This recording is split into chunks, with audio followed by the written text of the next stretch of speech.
გამარჯობა მეგობრებო, ეს არის ძიგით მეცხრე გაკვეთის და დღეს ჩვენ გასწავლით როგორ მოვიხსნათ წესი თამაშები. წავედით. თქვენ გქონიათ ასეთი შემთხვევა, რომ როდესაც სანამ თამაში დაიწყება და თქვენ გიყურებთ ბევრი ფანი, თქვენ ისტრესებით. ეს საერთოდ არ არის საჭირო. თქვენ მარტო კონცენტრირებული უნდა იყოთ თამაშზე, დავიწყოთ ფანები და თქვენ ყველაფერს შეძლებთ და კარგათაც ითამაშეთ.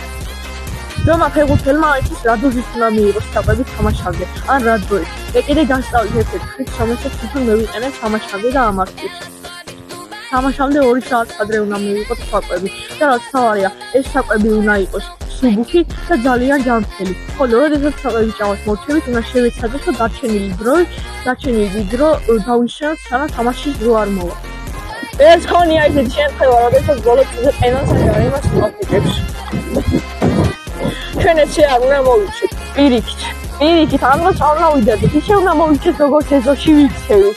არაფერზე როდესაც არ დავდოთ და ჩვეულებრივად რო ვუწყოთ. როგორც აი ეს ფეხბურთელი მოიქცა.